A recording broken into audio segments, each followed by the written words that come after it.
Na Real na TV de hoje, entrevista o professor Eurico de Santi. O professor Eurico de Santi é professor da Fundação Getúlio Vargas, da Escola de Direito da Fundação Getúlio Vargas e é o coordenador do Núcleo de Estudos Fiscais dessa escola. É um dos maiores inovadores no direito tributário brasileiro.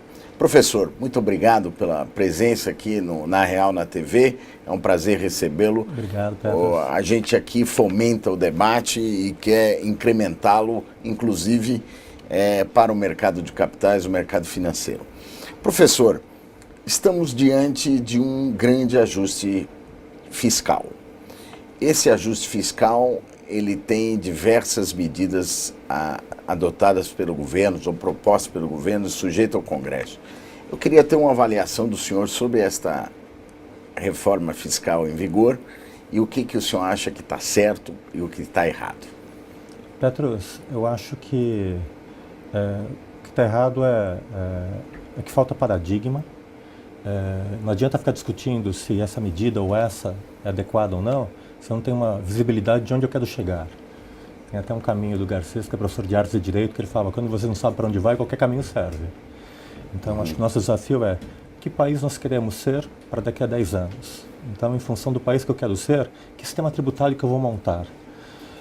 Quando eu olho para um paradigma internacional, e isso ajuda a dar uma referência, o principal imposto que arrecada hoje em dia em qualquer lugar do mundo chama-se IVA, que é o Imposto do Valor Agregado.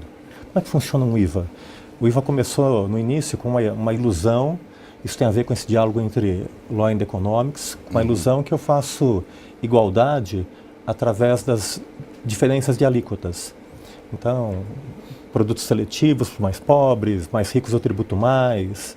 Mas com o tempo foi se percebendo que a lógica do direito, quanto mais distinções você faz, você cria mais complexidade para discutir se a gravata é azul, se a gravata não é gravata, se é terno ou não é terno, se é cumulativo ou não cumulativo, se foi de má fé, se foi de boa fé, você cria alta complexidade. Então toda a tendência do IVA 2.0 e 3.0 do mundo é uma coisa linda, porque é uma alíquota só para todos, não tem isenções, e o que a gente olha, que a gente tem na verdade uma espécie de sistema fascista setorial, em que eu tenho que fazer lobby para poder garantir minha desoneração da folha, para a desoneração de construtoras, ou financeiras, ou seja, cada setor se vira para poder adequar um regime próprio a si mesmo. E com isso eu tenho vários regimes tributários, tem uma alta complexidade, e o que eu vejo hoje em dia é que ninguém está olhando para o sistema como um todo. Então eu estou o tempo todo com medidas de ajuste fiscal para arrecadar mais. Ou seja, a comunicação, para dar uma frase de efeito, José Roberto Afonso, é que falando sobre os fiscais da Receita Federal, Estadual e Municipal, os agentes fiscais brasileiros arrecadam cada vez melhor sobre um sistema tributário cada vez pior. Então, todos os sinais que a gente tem é de piora. Agora, tem coisas boas que a gente pode falar sobre PIS/COFINS, que estão acontecendo aí, reforma do ICMS. Comigo aqui está José Márcio Mendonça, companheiro da coluna, que vai fazer a sua pergunta. Professor, o senhor falou o IVA, né? E eu vi um artigo seu sobre o IVA nacional. O problema, aqui nós temos uma espécie de IVA, que é o ICMS. Mas, entre os autores, o senhor é um deles, já estranha que o ICMS é um IVA estadual. Ou seja, cria mais problemas ainda, porque tem 27 legislações de ICMS, né? Em vez de ter uma para todo mundo, tem 27, e dessas 27, milhares de diferenças. Agora, a ideia de você transformar um ICMS em IVA nacional no Brasil é uma questão de poder, me parece. Quer dizer que se você criar o IVA nacional, você vai reforçar o poder central. E isso é inaceitável na visão da Federação Brasileira. Como é que pode ser resolvido? Eu acho que é um equívoco nessa visão, Zé Márcio, porque eu acho que a tendência dos sistemas tributários, pelo menos modernos, é serem neutros. Então, hoje em dia se desacredita, pelo menos na linha que eu acredito que seja séria a esse respeito, que você vai fazer o sistema progredir economicamente através de um sistema tributário. O sistema tributário tem que atrapalhar o mínimo possível. Então, isso está muito por trás dessa ideia que uma centralização é ruim, porque é a ideia que eu trabalho com política de desoneração, que é um desastre. Que nem IVA não pode trabalhar com política de desoneração. IVA paga todo mundo igual. Isso tem um efeito político que é muito simples. Quando eu tenho IVAs setoriais, tenho 56 setores, eu tenho 56 IVAs. Mas, no nosso sistema, qual que é, para dar real para vocês? Eu tenho 5.760 sistemas de imposto sobre serviços. Cada qual tem uma lista com mais 200. Então você multiplica 5.760 por 200, para ver a complexidade que tem aqui. Sobre ICSS, entra no valor do bem e serviço o ICMS, 27 legislações. Então, 27 legislações que você multiplica por 5.760, que você multiplica por 200, que são a lista de serviço, e que incidem também sobre o ISS, e depois, sobre tudo isso, incide um PIS/COFINS federal, que ele incide sobre o ICMS e incide sobre o ISS. Ou seja, para calcular o PIS/COFINS federal, você tem que saber quanto você tem que pagar de ISS, corretamente, quanto tem que pagar de ICMS, para saber quanto tem que pagar de IVA. Daí, esse IVA também ele é separado em 56 setores para simplificar. Então, eu tenho tudo isso se multiplicando, eu tenho 10 milhões de sistema operando um sobre o outro. Então, a saída e o problema não é você falar se vai para a União vai fazer política fiscal. Ninguém tem que fazer política fiscal. Você tem que... A alíquota é 10%? É 10% para todo mundo. Se vai aumentar a alíquota, Petros, só para concluir isso ali, você vai ter que brigar com todo mundo. Você não vai beneficiar aqui, dar com uma mão e tirar com a outra. Vai aumentar a alíquota para todos os brasileiros, todo o Brasil, todos os setores. Então aí a coisa é séria. Então quando a alíquota vem de 10 para 11, a briga é de todo mundo, não é só de um setor que briga aqui, assopra com outro, dá crédito presumido. Na verdade, a falta de transparência do sistema induz esse tipo de jogo e um vício que a gente tem, que na verdade uma virtude do sistema é que você pode operar através de incentivos, desonerações, que é o contrário do sistema. O sistema desse não tem que ter incentivos nem desonerações. É igual para todo mundo. Professor, qual seria a alíquota única do IVA na sua... O senhor chegou a trabalhar? A gente debate isso há muito tempo. Saber a alíquota é um mistério, porque você tem muita dificuldade de poder... primeiro tem informação sobre o sistema. Hoje em dia tem muito mais, através do sistema público de licitação digital, tem muito mais. Mas eu lembro num debate que nós tivemos em 2007, 2008, com o Bernardo Api, sobre... Ele estava com um projeto incrível de integrar o ICMS, não só ICMS, e criar um IVA, não estava integrando o ISS ainda. Então... a alíquota do PIS/COFINS, os dois juntos, dá 9,25. Então a ideia devia ser alguma coisa entre 15, 17, 18, 20. Se é por fora, como tem que ser, não coloca a alíquota por dentro, que é o inciso do próprio imposto, que é uma forma de iludir, através da própria lei, o contribuinte. Se eu coloco isso por fora, para dar transparência de quanto eu pago de verdade. Se eu integrar com o ICMS, eu acho que dá em torno de 30%, 35%. Se eu pensar que eu vou colocar para todos os setores iguais, eu não vou estar tributando pesadamente, como a gente tributa hoje em dia, energia elétrica, combustível, comunicação, que são mais fáceis de... São mais fáceis, então a lógica do sistema, eu tributo o que é mais fácil. E, na verdade, eu estou tributando insumo que fomenta a infraestrutura, que fomenta a produção. Então, tem uma perspectiva equívoca ao meu modo de ver. Então, o melhor dos mundos que eu poderia enxergar, eu tenho um sistema central, nacional, que arrecada tudo, boto a grana em cima da mesa, sem vinculações orçamentárias, nada, e boto o parlamento para trabalhar. Exatamente. Dividir o dinheiro. E, primeiro, ressignifica o parlamento. Porque eu falo, até hoje em dia, o nosso parlamento é ruim, porque, na verdade, eles não têm competência, não têm função. O Mansueto escreveu um artigo no Valor semana passada, eu já estava para escrever isso, estava conversando com a Pio, Nelson Machado, e 10% da receita chega para o Legislativo deliberar. Tudo vem naquelas 25% para saúde, habitação. Mas, professor, nesse sentido, a tributação no Brasil, ela não é excessivamente constitucionalizada? Totalmente. Petros, eu me formei numa escola ali na PUC, fiz mestrado e doutorado, com o Geraldo Ataliba, que defendia o direito constitucional, mas havia todo um medo, um medo das instituições, um desacreditamento no Brasil, que aqui é um bando de corrupto, Então, o que você faz? Então, você bota na lei, porque o cara é corrupto, vai contornar a lei. Mas o cara não respeita a lei, daí bota na Constituição. O cara não respeita a Constituição também. Então, a gente acabou entrando num legalismo autista, não é uma palavra muito adequada politicamente, mas ela justamente retrata isso, um legalismo distante da legalidade, que eu penso que eu vou mudar o Brasil, vou mudar as formas de produção através da Constituição.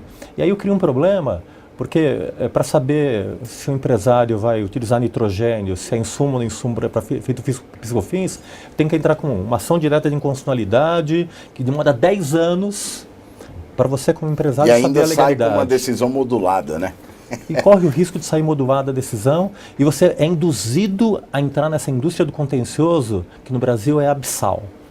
Agora, professor, o governo, por várias razões, principalmente chamemos de desespero fiscal, está fazendo um ajuste fiscal com algum corte e aumento de impostos.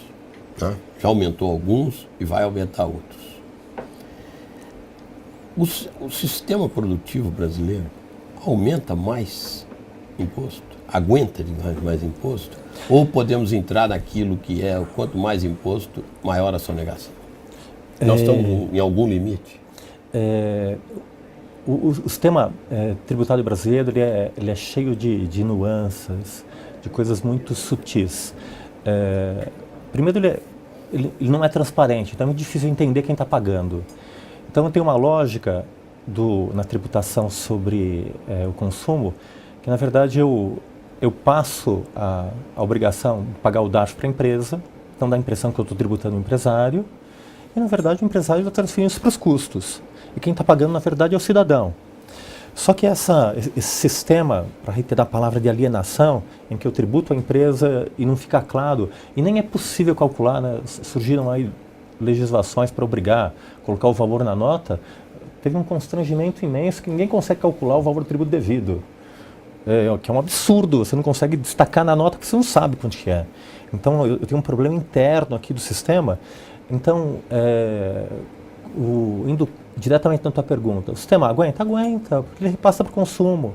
Mas o Brasil como um todo não aguenta, porque perde competitividade, o produto fica mais caro, está mais barato produzir nos Estados Unidos que aqui. Ou seja, é um equilíbrio, vamos dizer, bastante efêmero em relação a um desenvolvimento impossível. É uma equação, é uma inequação, não é uma equação. É um equilíbrio pífio, em que você joga com forças e com forças não institucionais.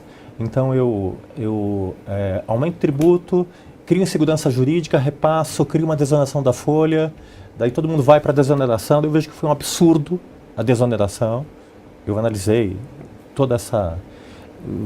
Assim, várias MPs, de poder, né? Várias MPs, assim, a lei existe para poder garantir igualdade e generalidade para todos.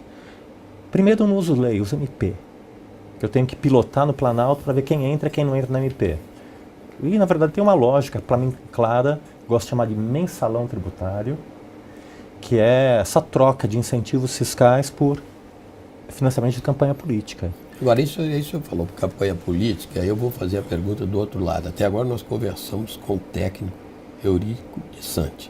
Agora, você tem participado de debates, estuda em Brasília, então eu pergunto o seguinte: você vê alguma possibilidade, em algum momento, no futuro, menos imediato, futuro um pouquinho longínquo, de você fazer uma correção desse sistema? Sim. E por que você acha que tem? Estou trabalhando nisso. Mas eu digo com apoio político. Com apoio político, assim, o que eu vejo, na verdade, a gente vive uma nação despedaçada que começou com a Revolução de Avis em Portugal há vários séculos atrás. Então, uma estrutura patrimonialista que tem um rei que vende o Estado, que vende desonerações, que dá isenções, crédito presumido, príncipes nos estados que dão incentivos fiscais, promovem a guerra fiscal, e uma incapacidade do sistema político propor uma reforma que seja efetivamente democrática brasileira, e porque não tem perspectiva de nação. Isso em grande parte é culpa do governo, mas é culpa de uma ideia de Estado e de uma sociedade que não tem orientação própria também. Eu vou esperar quem fazer a reforma tributária? O API, na PEC 233, fez uma grande proposta naquela época. E nesse trabalho que a gente vem fazendo com a escola, preocupado com direito e desenvolvimento, a gente começou a se dar conta que... eu comecei a me dar conta, com pesquisa empírica, que o maior desafio do direito tributário e das reformas tributárias não é a questão técnica, é democracia. A gente não tem tradição de democracia. Então, eu comecei o ano passado a conversar com várias empresas, com grandes grupos empresariais, bastante representativos do PIB, para propor uma ideia de nossa reforma. Em vez deles proporem, nós vamos propor. Então, a gente está inaugurando um think tank. Eu chamei 3 pessoas. Na verdade, nós nos encontramos. O Bernardo Api, que foi o seríssimo, que tocou o último movimento sério de reforma tributária, conhece todos os percalços desse sistema. Nelson Machado, que é um tremendo modelo de funcionário público, conhece bem o Estado, foi ministro de Planejamento, da Previdência, pivotou ali com Manteiga bastante ali a estrutura da economia, super bem intencionado, que se aposentou, e chamei o Isaías Coelho, que é um super intelectual, primeiro colocado no Banco do Brasil, primeiro colocado da Receita Federal, foi subsecretário da Receita, implantou a tributação do mercado de capitais aqui no Brasil, escreveu o Imposto sobre a Renda com Luiz Pedreira e fez reforma tributária em mais de 50 países no mundo, que ele trabalhou 20 anos no FMI, nas missões do FMI. Então, e eu, da parte do direito, o Nelson é contador, a Pia é economista, a Isaías é economista com visão internacional, e o direito, na verdade, a ideia qual que é? Projetar um horizonte de 10 anos, o que a gente quer ser, quais são os paradigmas que a gente quer, e daqui para lá, como é que a gente faz para montar uma estratégia de discurso com segurança jurídica, primeiro, fechando com os empresários. E isso que eu digo, o apoio crítico do ponto de vista político são os empresários. Eu até hoje... quando vem do governo para cá, o governo captura o empresariado através dos incentivos, e o debate sobre reforma tributária eu não quero pagar menos que os outros. Dentro desse think tank que é independente, o empresário está financiando e está apoiando, mas não tem poder de deliberação para falar o que ele quer. E o que a gente percebe num movimento como esse? Um debate muito que a gente teve para testar o grupo até, que era sobre o PLS 130, da reforma tributária. Todos os empresários e os diretores jurídicos estão preocupados em garantir a convalidação dos benefícios fiscais, que é extremamente justificável. O Estado, cada Estado da União, os 27 Estados, vendem lei, incentivo fiscal, e depois isso é inconstitucional. Eu estou negociando com uma empresa, estou negociando com o poder público. Então, tem toda legitimidade esse tipo de debate. Só que, se eu aprovo o PLS 130 sem reduzir a alíquota interestadual, continua dando combustível, jogando fogueira na guerra fiscal. Então, é uma solução pífia, uma espécie de anistia. Então, mas como é que vão ganhar o coração dos senhores deputados e senadores? E governadores, né? Porque tem os governadores Petrus, que são... eu acho que cada um com seus problemas. Eu acho que... o que falta nesse debate é democracia. Eu acho muito difícil começar pelo legislativo, falar, a gente quer um Brasil melhor, a gente quer mente de negócio, a gente quer igualdade. São termos muito abstratos para esse tipo de discurso e para o imediatismo das políticas de governo. Agora, se eu começo a convencer o setor produtivo que... acho que primeiro tem um processo de educação aí, que incentivo fiscal não é bom. Porque incentivo fiscal você tem, na verdade é uma desigualdade, você tem, o outro não tem. E além do mais, falta um problema concreto que eu tenho. Eu queria saber quantas empresas pagam, cada empresa paga tributo no Brasil. Porque aí eu tenho uma ideia de se todos estão pagando igual, que setores são beneficiados, quais não são beneficiados, só para conhecer a informação, para poder até entender como agir politicamente, para poder propor o ambiente de igualdade. A percepção que eu tenho é que essa promiscuidade entre público e privado, que na verdade funcionou e que vem de Portugal, que é essa história de você tem que, sem trabalhar com o aspecto bom da democracia, mas tem que fazer as coisas por debaixo do pano para garantir, isso já não dá mais uma coisa fundamental para as empresas, que é a segurança jurídica. Então, financiar a campanha... Ou seja, o que o senhor está dizendo é que a situação atual do sistema tributário brasileiro origina insegurança política numa proporção tal que as vantagens subjacentes já passaram a ser antieconômicas. É isso que o senhor está dizendo?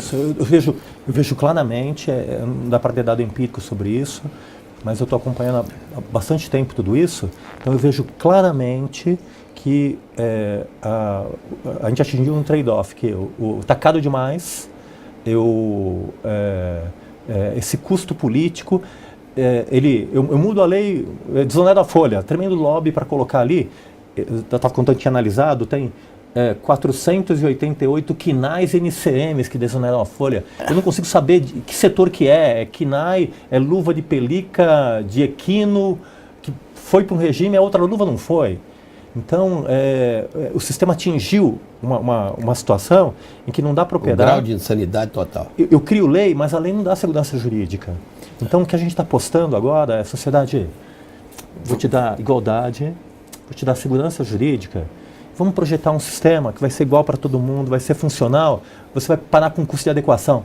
No Brasil... E vai fazer o Congresso funcionar, né? Isso, e daqui, acho que da sociedade... É um bom momento, inclusive, porque 800 anos da Magna Carta, onde foi criado de fato o parlamento, e o debate tributário começou ali, não é? Para financiar a coroa. E esse é o desafio. É a hora do Congresso acordar. É esse o desafio, na verdade. O desafio é você ressignificar o parlamento. Eu acho que no lugar de tirar poder, porque você não confia, é dar poder. Então, é isso que eu falo, é realmente devolver a partir do parlamento. Agora, eu tenho que ter uma visão de sociedade, uma visão de sistema.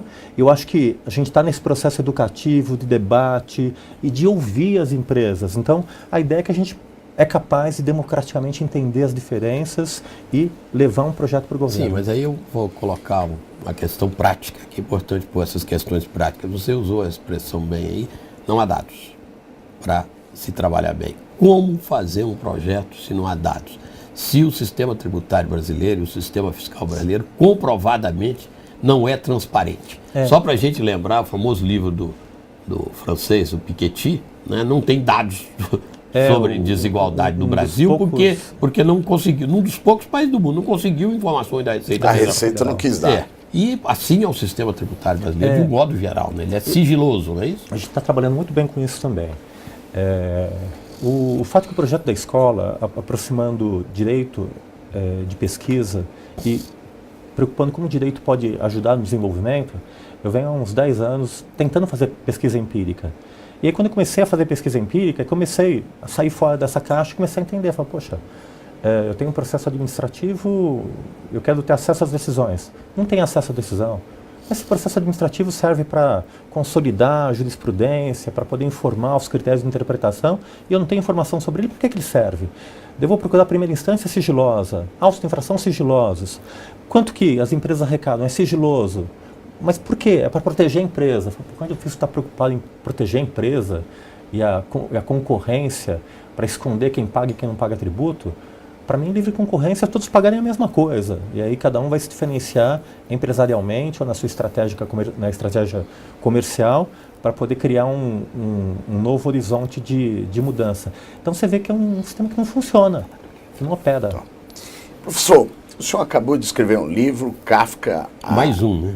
Mais um livro, né? No seu conjunto de obras. Kafka, Alienação, Deformidades, ou seja, uma visão do direito tributário à luz da questão brasileira. O senhor poderia comentar, para finalizar a nossa entrevista, o objetivo do livro, os fundamentos dele?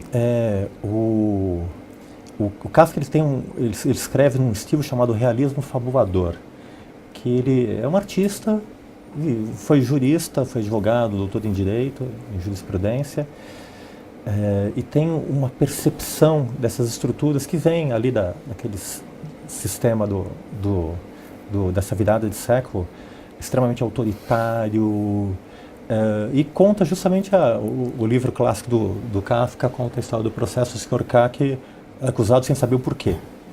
E de volta retoma a questão da transparência, do acesso à informação. Vou fechar a pergunta anterior com essa. O grande desafio é você ter informação para poder se situar como agente político e como cidadão. E se você pede informação, a informação não vem.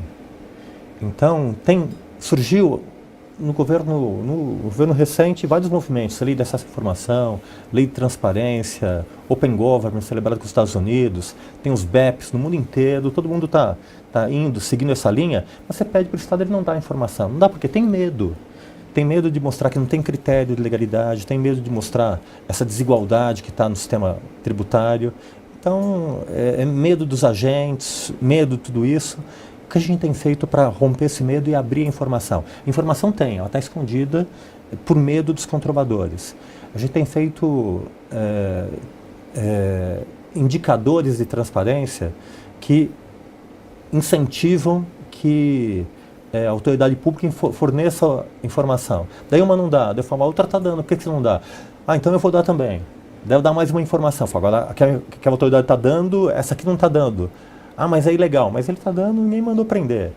E aí você começa a abrir essas informações. A gente vai lançar agora em Santo André um chamado Transparência e Cidadania dos Municípios, que a gente cobra dos municípios. Eu quero saber quem paga ISS, qual que é o tempo de alvará, para pegar aquelas sacanagens com alvará que tem. Eu quero saber a lista de precatórios, para saber se o município paga ou não paga. E começam a ressignificar a transparência como sendo um ambiente de negócios. Você quer atrair empresa? Então, em vez de dar incentivo, dá um contencioso eficiente, segurança. Coloca tapete vermelho para o empresário chegar ali e fazer claramente entender qual que é a tributação, colaborar. Ele não tem que contratar um escritório. Você é o fisco, você ajuda ele a pagar o tributo da forma mais eficaz possível. Com isso, ele consegue reduzir seus custos de adequação, consegue ter um melhor preço, vai ser um parceiro seu. E eu sinto que os municípios estão comprando isso. A gente já fez uma aferição de Barueri, Santo André. Vamos fazer uma caravana em São Caetano, São Bernardo, começar ali em São Bernardo para defender que vamos mudar o nome do partido de PT, Partido dos Trabalhadores, Partido da Transparência. Ok. Hoje o Na Real, na TV, entrevistou aqui com o companheiro José Márcio Mendonça, o professor Eurico de Santi, professor da Fundação Getúlio Vargas, a Escola de Direito desta fundação e coordenador do Núcleo de Estudos Fiscais desta instituição. Professor, muito obrigado. Eu que agradeço. Obrigado.